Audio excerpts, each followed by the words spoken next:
thought that was a big time play by those guys too, because there's so many things that you kind of assume in those situations, and that was I mean, both guys you can see on the replay are dead on it, you know, and they did a great job on that play. Matt?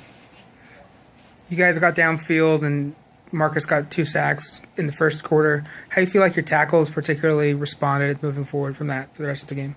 Pretty well. You know, we knew going into it that we had, you know, some tough matchups there. Those guys were, as I said last night, as advertised. And you watch on film, again, it's kind of like what I said about the tackling. When you've got a you know, true freshman going against one of the best guys in the country, and he kind of thinks about something else before he does his job. That's not good. Right. And so that happened a couple times. A couple times it was a veteran guy. You know, again, whether it was a confusion or, you know, whatever the situation is, and we'll coach that up and go forward.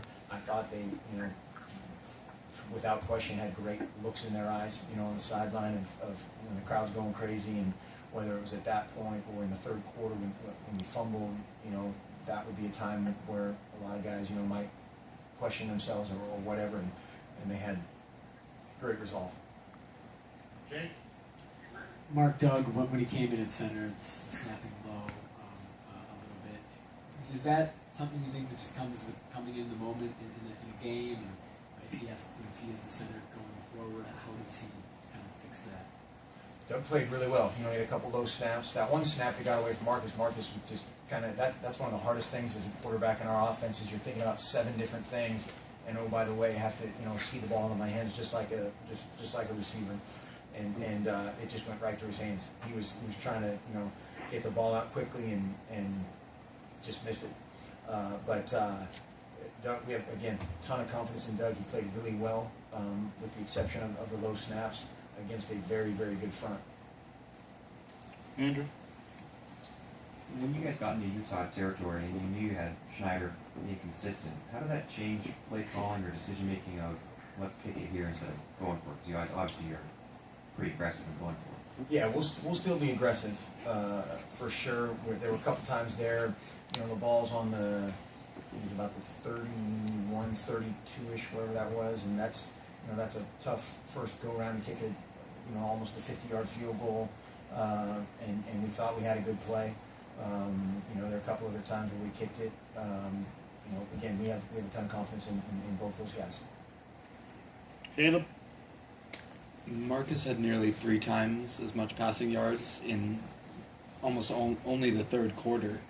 What was the halftime adjustments to help open up the passing game?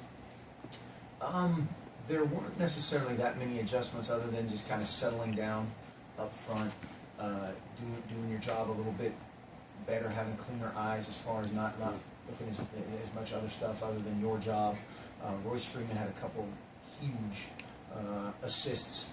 He was an honorary offensive tackle there for a few plays and had a couple of big, I mean, huge protection assists, as well as a couple of the tailbacks did.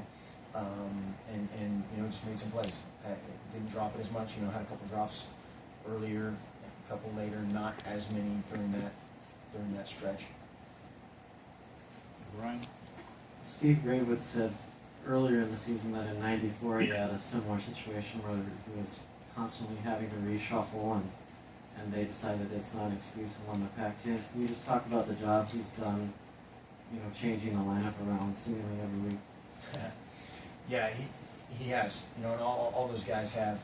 I think offensively we've had to adjust quite a bit, and that's, you know, that's what you have to do. You can't sit around and pout about what isn't. You have to you know, move on to what is and what's going to be. And we have, more importantly, a bunch of great players that believe in it and believe in each other, and have worked tremendously hard to earn the confidence. And it's not just go out there, hey, we really believe in you. It's, no, absolutely, we believe in it. You know, of course, get in there and do a great job. You know, it's not an empty, you know, little statement. But yeah, we'll see where we are going forward. I will say, you know, along the injury lines, I've seen many reports and speculation that are beyond even a close realm of reality on several other fronts. Jake? You guys held Devontae Booker to 65 yards. He was essentially a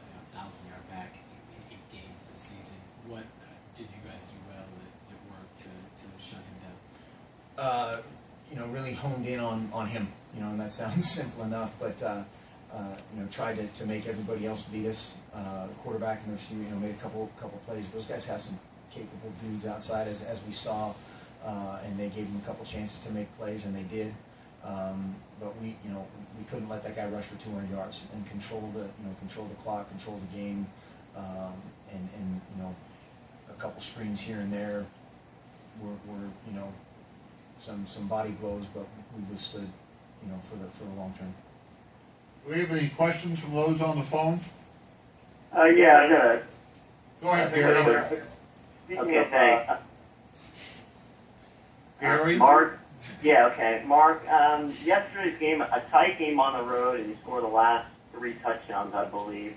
Is that a reflection of a team that's been there before, conditioning, or just maybe a combination of several factors? I would probably say a combination of several factors. You know, a quarterback that's playing really well, a defense that really started believing in themselves, causing a bunch of turnovers. Had a couple huge special teams plays. The stops, fake punt, obviously among them. Keeping Clay out of the end zone, also vital among them. I think our guys just are playing with a bunch of confidence right now. You know, and most of that earned. We did some really good things last week, and I think, you know, maybe exercised some demons in this room and some other people that were really worried about life. And then the whole November road game thing came up, and I heard some guys talking about that after the game. Not necessarily our guys, but some people around the program, let's say. But that is an excellent football team. Those guys are a few points from being a top 5 team. Unbelievably physical, unbelievably relentless in how they play, and to beat them there was significant. I'm not sure whether it was Rob or Steve trying to get a question in. Yeah, I was going to ask about finishing with that 30 points on the heels of the goal line stand against Stanford. How do you guys feel like you guys are finishing games right now? Well, we've talked about that a ton. Obviously, it's something that, you know, is vital, whether it's getting Booker on the ground, finishing him, getting multiple bodies to Clay in the special teams area. That's, you know, something we talk about all the time. Hopefully, it's finishing a play, it's finishing a midterm, it's finishing whatever well. Any other questions on the phone for now? Okay, Warren? I forgot to mention our players of the game. Offensively, Marcus, shocker.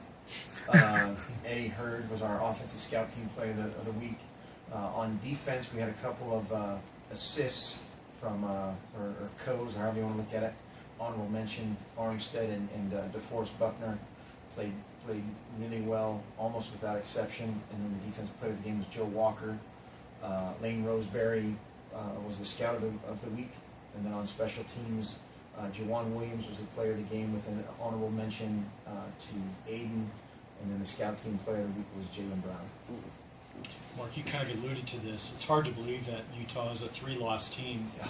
I don't know if people really gave them a lot of respect. I know you guys were talking about it last week. Now that you've seen the film, were they even better on film, that you could see actually what their schemes were and what they actually did?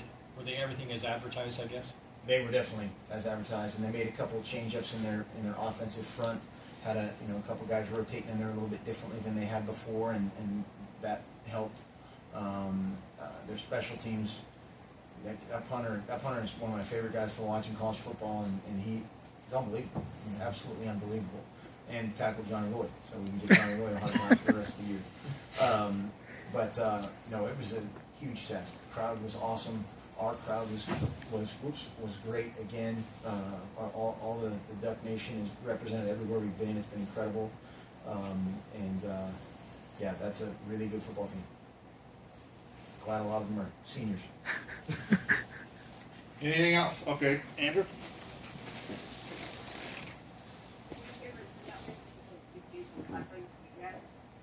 I know you guys Is kind that you? No, no, it's not. It's a weird question. Well, my goodness. And you guys kind of alluded to, you keep your own metrics and stats of how you guys measure your own performance, but third down defense, whatever that speaks to, it's kind of a weakness of this team. Last night, though, 5-15, I think Utah was. Mhm. What was different? How were you guys able to kind of limit them? Maybe Thompson being out had to do some of that, but still, they had Booker and Wilson. What went so well last night? I think a lot of times we were better on first down.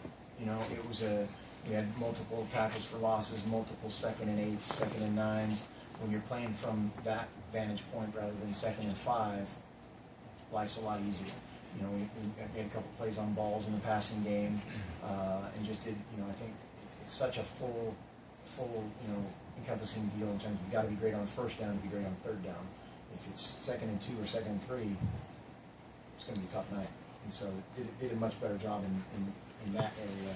Not perfect by any means, but better. Warren, We haven't seen Joe Walker talk a lot this year, so it was nice to see him talk last night. But talk about what kind of impact he's made. He certainly has been outstanding the last several weeks. What kind of impact has he really made on this team? Yeah, Joe's a great, you know, another just a great guy to be around, great teammate. He's a guy that everybody loves, you know, and just has found his niche in these last few games. We've done a great job, I think, schematically of really playing to his strengths, and he's made play after play after play, and affected play after play after play. Matt?